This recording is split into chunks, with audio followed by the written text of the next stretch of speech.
Jada Bharath, he decided I was a great king. I gave up everything of my kingdom for self-realization. I went to the Kala Gandaki river in the Himalayas. I was sitting in meditation. I was doing sadhana. I was doing bhakti. I became very advanced. Then I saw a deer drowning in the water, and I was thinking, oh, I will save this deer. And I picked up this deer, and I rescued her. And then that deer was depending on me, and I was feeding the deer. And I was like a mother and a father and a sister and a brother for this deer. And I loved this deer very much. And therefore, I became a deer. So Jada Bharath, then he became a deer, and he was thinking, what nonsense? I did all of this, and still there was this ego that I am the doer. And he was doing good. Sometimes we think that ego means bad things. He was doing charity work, thoroughly in the mode of goodness, out of benevolence. But still, he was thinking, I am doing. And because of that, he had to take another birth in such a species as a deer. But he got good realization.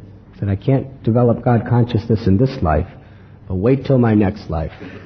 There will be no false ego in the next life. So in the next life, he became Jada Bharath, and he just did everything wrong so everyone would hate him. Anything he was asked to do by his father, who was a first-class Brahmin, he would just do it the opposite.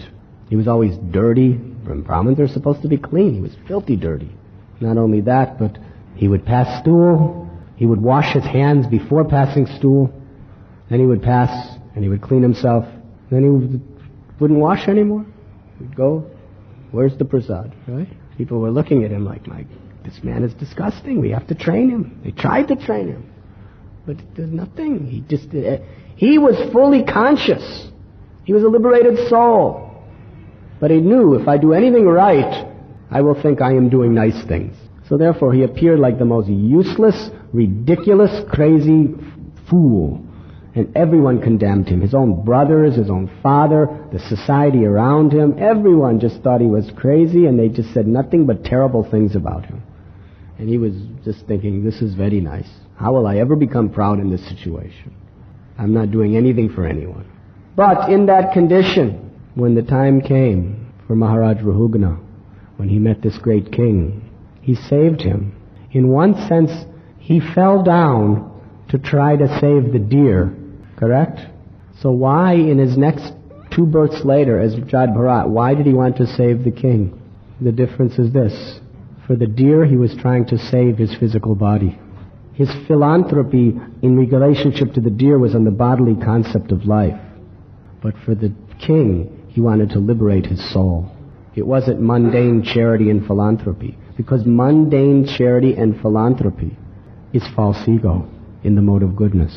It binds you, unless it is thoroughly mixed with compassion for the soul, unless it is based on the principle of spiritual compassion. So for the king, he preached the truth. And this great king, can you imagine? He converted the king of the earth. If you were a preacher and you converted the king, you would think, I'm a very good preacher.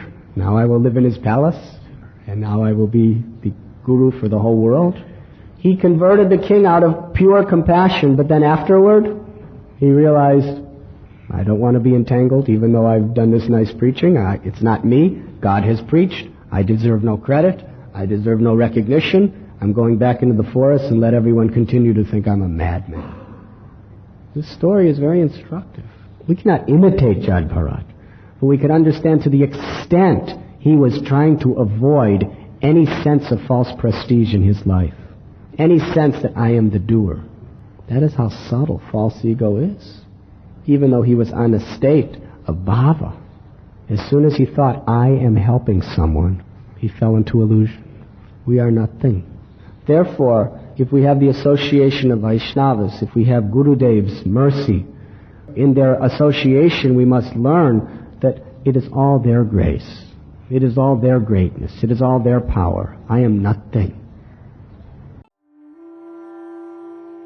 You were listening to Radhanath Swami on devotionalnectar.com.